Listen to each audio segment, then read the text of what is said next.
Hey, it's Frank Hughes. There we go. It's more important to make sure we get what you can see what I'm doing here than it is to see me as that well. So we'll take a little crop there.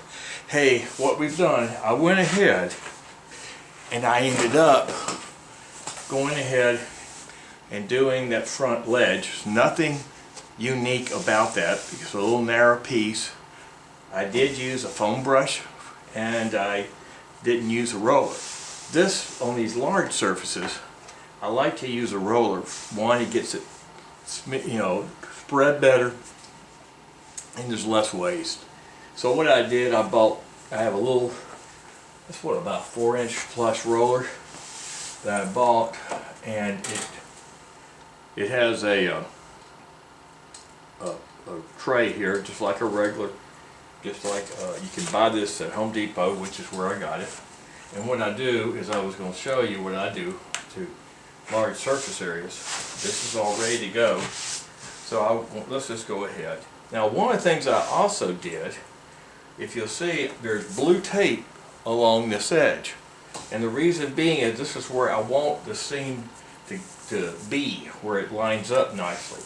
Because I don't want a crooked seam, I just want to make sure it's a straight seam. And so now what I'll do is and then you see, let me pull this all the way back. I realize I don't have this all the way back. So now what we're going to do, we're going to spread this out. One of the nice things about this, and I'm using a foam roller. And again, it can be done quicker. If I had another person, what I could do, I could just do the whole thing, the whole piece, do the wrap, and I'd have somebody on the end holding the end of the wrap where I could then work it in. I don't have that, so I'm doing this as a one-man operation. But what you would do, if you had somebody, you could have them, and their job is to make sure that the glued up stuff, the Tolex, is in a position where it doesn't pick up junk. The reason I'm doing it this way is I can do this as a one-man operation, and it will work out fine. So that's what I'm working on now, is getting this glued up. Then I'll turn it off and I'll come back once it's dry. Again, I like the idea about using the tape. That way I can kind of ensure that I do put, because what happens, this stuff here, it's a strength and a weakness of Tolex with this type. This type has a little pull, you can stretch it. That's okay, and that's great when you're trying to line things up. It's wonderful. But it also can deform easily. And so that's just kind of one of the things you got to be careful with it.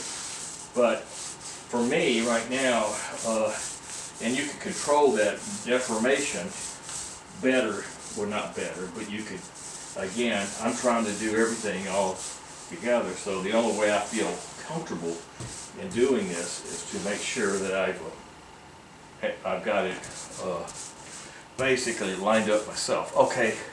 Now what I'm going to do, I kind of drew a rough line where I need to stop for the top, and then again I'll then do the front. This is the outside the case, and I really want this to look nice, and the way I make it look nice obviously is to make sure that the seams line up, and the seams are going to be tight. Nobody likes seams that are kind of floppy. So we'll go ahead and get that tended to. Okay, and now what I'm going to do, again, you probably can't see it, I roughly drew where I need to stop the gluing process. And again, it's rough. But again, that's just a way for me to control. Now one of the things I'm having to really make sure of is I'm really wanting to make sure that I get glue, an even coat of glue on both the Tolex and the top. that way it'll dry a lot faster, and it'll look better.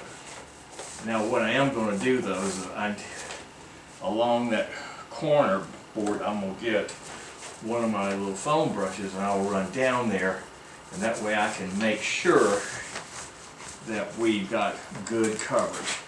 The other thing I did do, I did put clean paper on the tabletop because it was starting to get kind of messed up.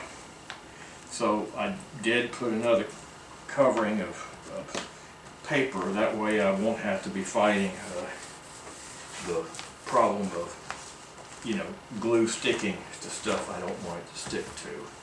So, including me. So anyway, we're about done with this, and then once I get this done, we'll be able to I'll sign off, let this dry, then I'll come back and I'll show you how I put it in to make sure when it's just one person, how I end up doing it.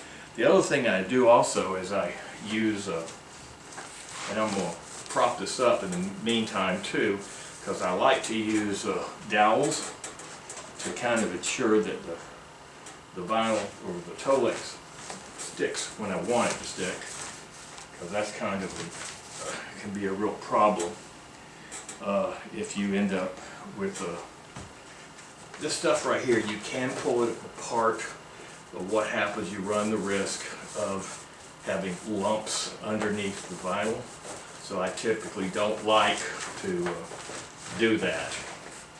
Okay, let me see here. I think we're about got this all, and then I'll touch it up with a on that wood. I want to make sure it's going to stick. So there we go.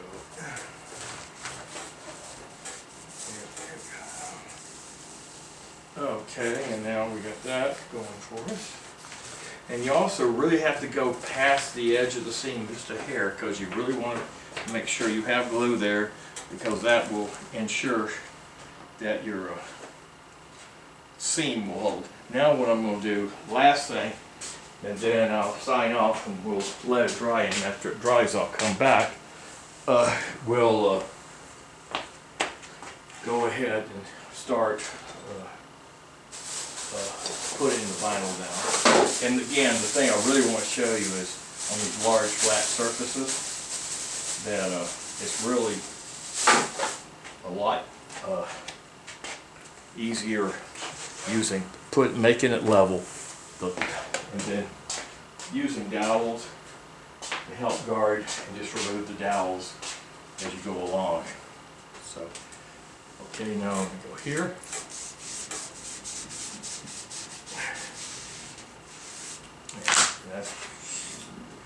Again, you just need to make sure that everything's got glue on it.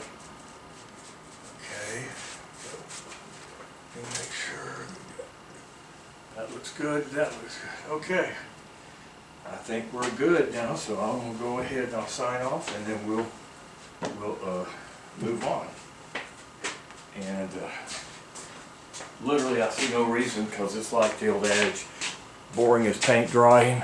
This will be it. Hey, thanks.